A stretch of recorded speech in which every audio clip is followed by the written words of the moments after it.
Welcome everybody, this is Matt Monarch with the Raw Food World TV show. Now, today's video is extremely profound, and I've got to be extremely careful here because I'm right in the middle of all of this, because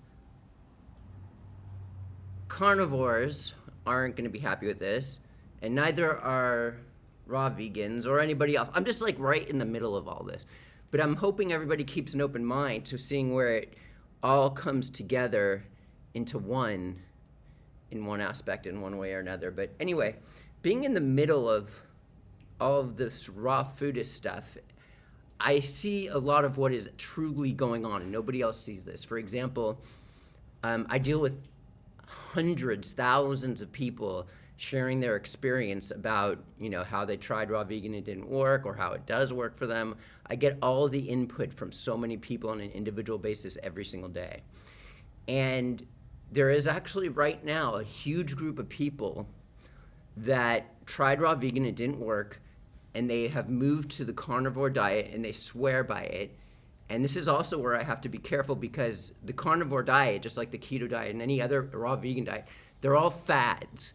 And people take their fads very seriously here. So just keep in mind I'm on everybody's side. As I said, nobody is better than anybody else based off of what they eat. So what I'm trying to accomplish here is conveying what the ideal diet is to the human body, and how we can utilize all the information amongst all the different diets and nail this home. And what I shared in my recent videos is the best diet is creating the least amount of obstruction on the human body to where you damage it the least by putting the least amount of obstructive stuff within the body while making sure the body has the ideal amount of nourishment. See, one of the issues with I'm going to talk about one of the issues with the carnivore diet and one of the issues with the raw vegan diet. One of the issues with the carnivore diet is you're eating way too much. And if you're eating meat every single day, it's probably going to result in issues in the long run. So I'm going to share all the science on how a body can't utilize a complete protein from meat. And I have all the science to back it up. I'm going to show you a clip here that I did right before I got ill. I never really put it out there. It's a very profound video that I created on this type of thing. So what pretty much happened, so when you try to get protein from meat, the body can't utilize a complete protein. It has to break down all of into molecules, into the smallest component, and then reestablish everything at what the body needs at that moment in time. And when you eat meat, it takes a lot more work for the body to do this, and it produces uric acid, which your body can handle, but if you're eating it every single day, it's going to reach a saturation point to where it's going to cause damage in the long run and affect your health, most likely. See, now on a raw vegan diet, the protein issue is a situation because you to get these atomic elements to produce protein, because you could get it in their direct form on a raw vegan diet, but it has to be done through vegetable juices. Otherwise, you're not going to get enough of that nourishment. So you can't, I personally believe a raw vegan diet, you will not succeed in the long run if you're not doing vegetable juices. And on top of that, one vegetable juice a day is not enough. Dr. Norman Walker, who lived to be 100, said you need to do at minimum of 2. When I was on a raw vegan diet, I did 3 or 4.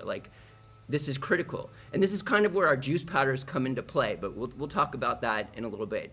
Now, as I shared, on the carnivore diet, on the raw vegan diet, all these people have failed and they have moved to the carnivore diet. And they feel so much better, and that they go based off of that on why they think that this is a good move. And I'm not saying don't eat meat, but in the quantities that you're eating it in, it's probably going to result in problems in the long run. The reason why you're doing so well, most likely, these are all just one man's opinion, but it's pretty big time here, is that you didn't feel good on the raw vegan diet because you weren't vegetable juicing twice a day and you weren't getting the proper nourishment that you need, because you can't do that without the vegetable juices, in my opinion. See, I've got to be careful with the raw vegans here. and then with the carnivores. And then also the detox of a raw vegan diet. When you go back to eating animal protein, you feel great because you stopped the detox. And so you get misled thinking that eating crazy amounts of meat is good. Dr. Fred Bishi, who's 94 and has been on a raw vegan diet for over 50 years, states the reason why people feel so good is because the meat stimulates them.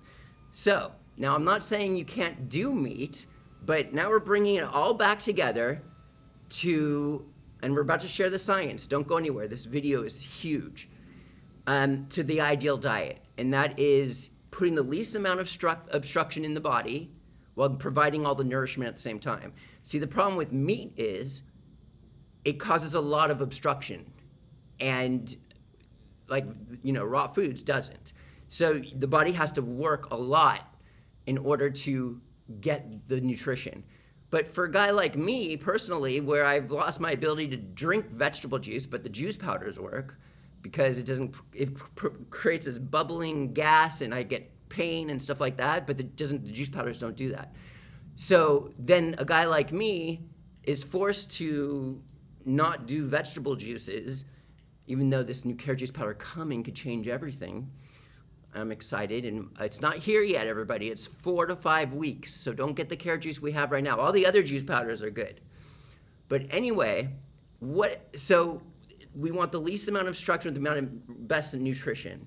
So this is why I do fish, because it's less obstructive than the others, even though I don't even necessarily think that's ideal. But first, before we go, I want you to see the science first, before I go into more detail about all this, because this is going to clear up so much stuff. This is the video I created right before I got ill.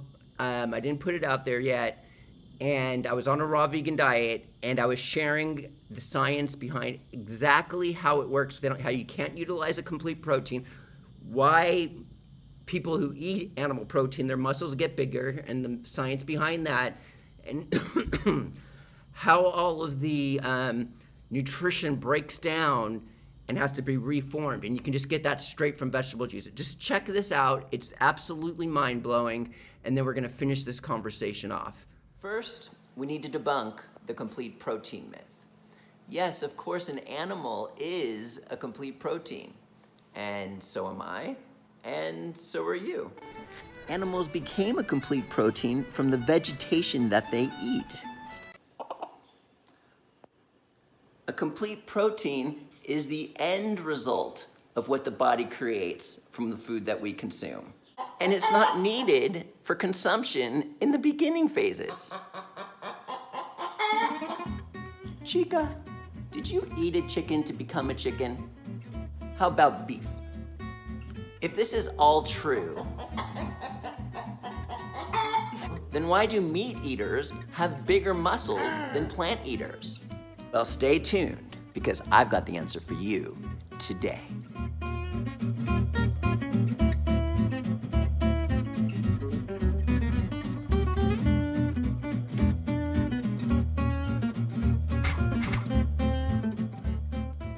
In muscle building, the goal is to remain in an anabolic state, a repair state of the muscle, for the maximum amount of time possible.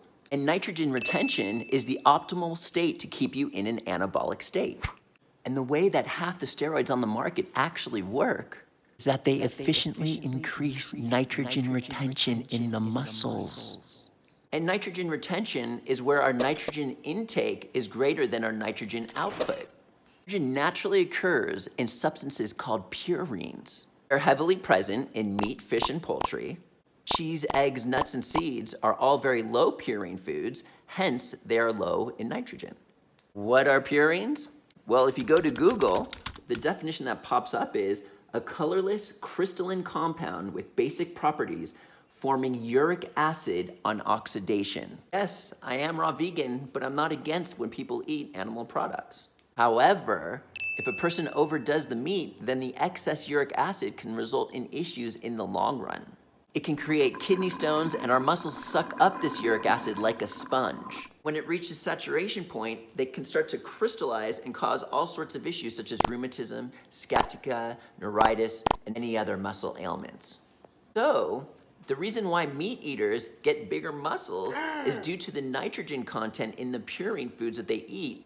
It's not the nourishment from the meat that gives us bigger muscles, just like it's not nourishment from the steroids that also gives us bigger muscles. According to the USDA's Food Composition Database website, 100 grams of almond butter has just as much protein as 100 grams of beef. And 100 grams of hemp seeds has 50% more protein compared to 100 grams of beef.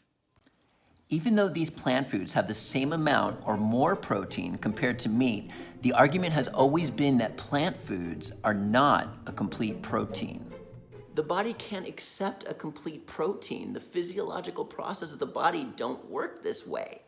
The villi that line the small intestines sucks up the molecules from the food that we eat. Through osmosis, our blood takes these molecules, and by way of the hepatic vein, it brings these molecules to the liver, where these molecules are segregated into their individual atoms. The liver then catalogs these atoms and assigns these atoms to new molecules that are needed by the body at that moment in time, which may be entirely different from those in the meat that we ate. Our nutrition works on an atomic molecular level, and the liver disregards all instructions given by doctors, paleo and ketogenic experts to the end disposition of the atomic elements from the meat that we eat. The liver can't utilize a whole compound like a complete protein. If you were to break down all of the amino acids into their molecular formula, you would end up with carbon, hydrogen, nitrogen, and oxygen. And then 4 of the other amino acids also either have a sulfur or an iodine component. It's these atoms that form the amino acid molecules, which in turn builds proteins such as muscle and collagen in the human body. And we want these atomic elements in their alive, living, magnetic form. Vegetable juices have all of the atomic elements needed in order to build every last amino acid in the human body. Even though mainstream nutrition has it wrong, according to the information supplied by the USDA, 32 ounces of carrot juice per day would satisfy all of your amino acid requirements. Why are guys so insecure anyway and need huge muscles? What? I need to make my muscles look big. I'm doing a video. The goal should be to rebuild tissue, organs, skin, nails, hair.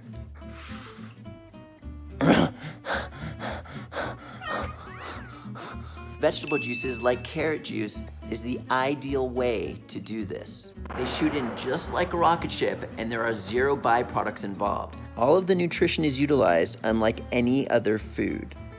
I'm not against eating meat, but it's recommended not to eat more than 4 to 6 ounces 3 to 4 times a week. Trust me, while you might not have huge muscles, when you're 60, you will thank me for all of the collagen repair and beauty that you have achieved from taking in these living atomic elements. It doesn't get better than this. If you like this video, please share. This is Matt Monarch with the Raw Food World, where we are taking your health to the next level.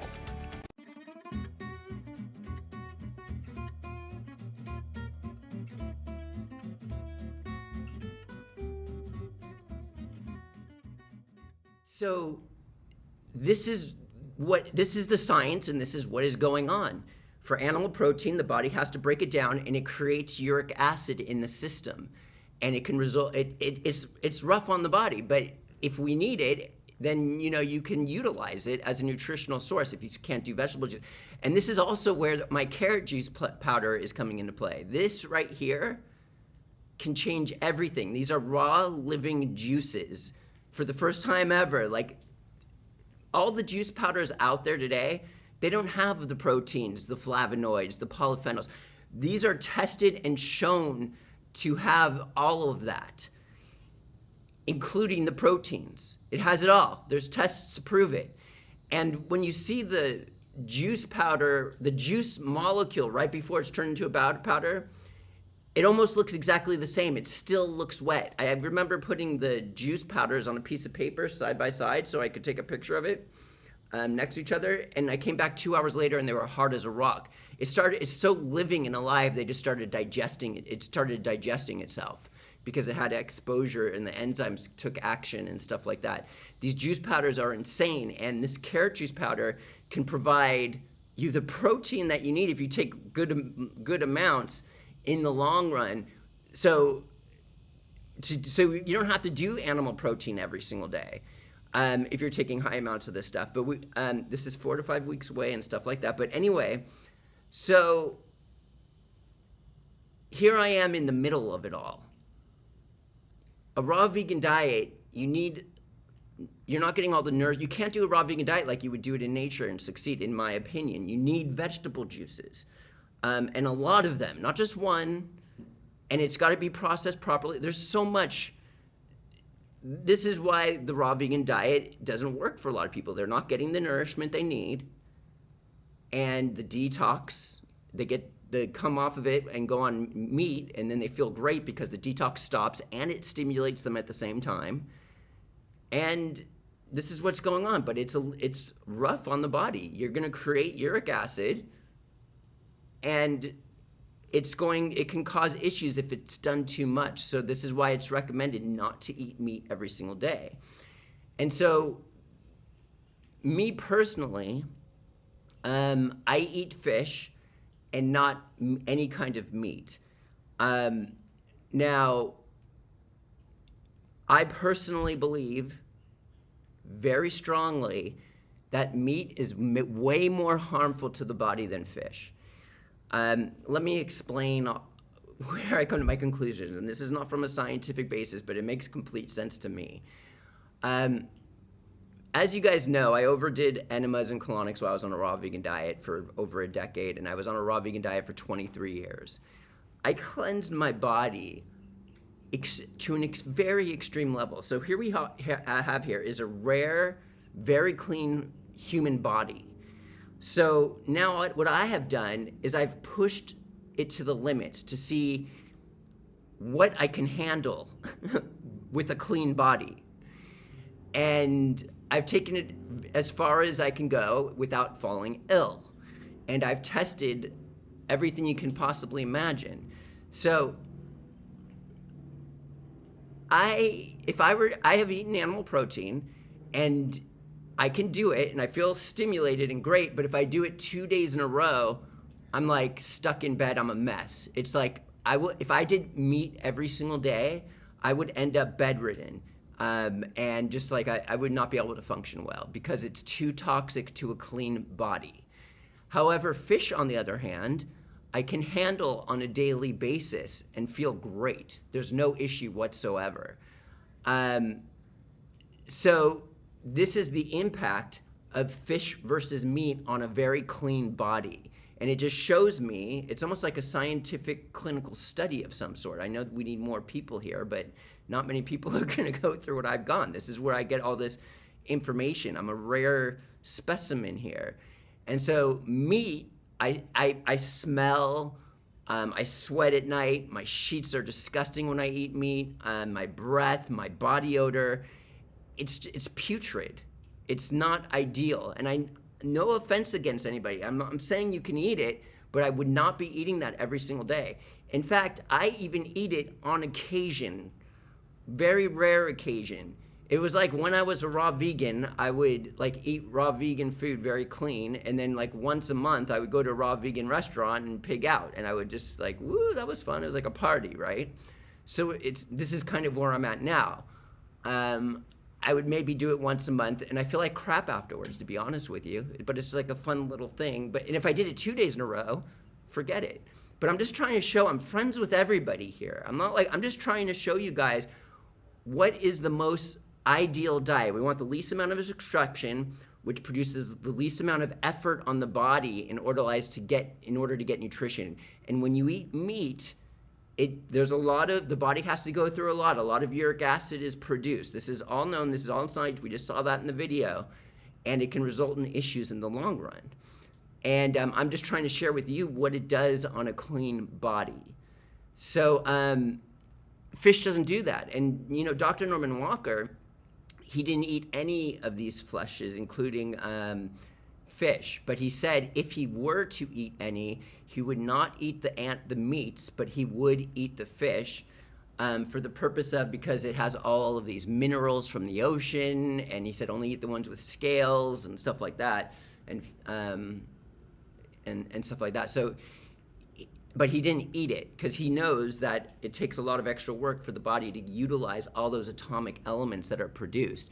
Now, vegetable juices are going to give you these atomic elements like at a crazy rate. You can have all the protein you need, but not everybody's. First off, vegetable juice, number one, causes digestive discomfort, and people can't do it and they don't want to do it, and it sucks. And then also to make the juice every single day is just like ridiculous. Nobody's gonna do that. And this is another reason why people fail on a raw vegan diet. You need the vegetable juices. There's no doubt about that in my mind. So this carrot juice powder that's coming, plus we have beet juice, and alfalfa is critical. It has more minerals than everything. We have that right now. We have the beet juice right now. We have a crazy amount of grass juices right now. Orange, tart cherry, and lemon and orange. Those are just like more citrus for vitamin C. But we really need these vegetable juices, the greens. But the carrot juice is loaded with vitamins. I don't want to get too much into it because everybody's like, where is it? Everybody thinks this is the carrot juice we have right now. We have, just to be clear, it's not coming for 4 weeks. And this stuff is live and living. I have a sample here. You guys have no idea. I feel like my vision is improved. I feel better on all levels. It's giving me all the vitamins I need. It's building my protein levels because the proteins are actually intact in these specific juice powders. It's absolutely crazy. And it's cold pressed, these juices, before it's bioactive dehydrated to where it for the first time ever, we discovered a way to retain all the nutrition. So the ideal diet, just to sum this all up, is the least amount of obstruction,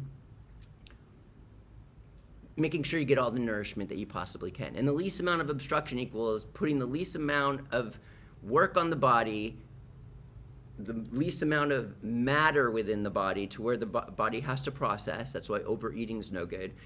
And, excessively using your body to digest food. We want to bring that to as far as a minimum as we can. And this is the ideal diet, and this is why I'm trying to remove all classifications of carnivore diet versus keto diet versus raw vegan diet versus vegetarian. We're trying to just like say, hey, this is it, guys. Let's get rid of the races. Let's get rid of the cults. We're all one and the same here, and we just want to like do this one task of putting the least amount of obstruction in and figuring out what works best for every individual person to put that least amount of food in. Some people, like myself, need fish because I can't do vegetable juices. This will be a good experiment with my carrot juice. We'll see what happens. Plus, I'm so malnourished from whatever. We don't know what that's from quite yet, but what can we say? We're not going to go into that. It's just, I'm not trying to justify what I do. I'm just trying to share, like, I've personally discovered what my least obstructive diet is. And then we got to talk about all the emotional issues around this. You could only go so far to where you can emotionally handle it. So maybe you have to add some junk in there in order to be able to emotionally handle the least amount of food that you can do with the least amount of obstruction. So here we are with this is the ideal diet. Get rid of all classifications around that. Just eat healthy and try to do the least obstruction on the body. And meat is obstructive. It's very obstructive. You could do it like I wouldn't do it every single day, but you just have to put that factor into play there. The body has to work hard and able to break the nutrition down in that to produce the organic atoms that you could get straight from a vegetable juice and our carrot juice powder that's coming. And then the body utilizes all of those components and puts it into where the body needs. So meat takes a lot of effort, but you could use, raw vegans are eating crazy amounts of food, putting obstruction on the body like volume. And if you're eating meat and could do less volume, then, hey, you're not going to overproduce uric acid because you're doing what's best for you. So I think we nailed it in this video, guys. No more classifications between people. We just want to hit what's best for everybody and what you can emotionally handle. And I'm just trying to provide the science behind it all. Like, I'm not a fan of meat. For fun, don't get me wrong, but and now we got to deal with the vegans here. But like, I'm just saying, like, in my opinion, if you're gonna do fish, it's more nourishing with minerals and all, and it's less harmful to the body. I'm a very clean. What it does to a clean body, meat, is no good. I'm a perfect specimen. I know everybody's different with different blood types and stuff like that, but this is, in my mind, this is a pretty accurate thing here. But forget all that. All the science kind of like just shows. You know what I mean? So, all diets can be good, but they can also all be bad. So it's stupid to classify. And bringing it to this thing right here that we're talking about, the least amount of obstruction,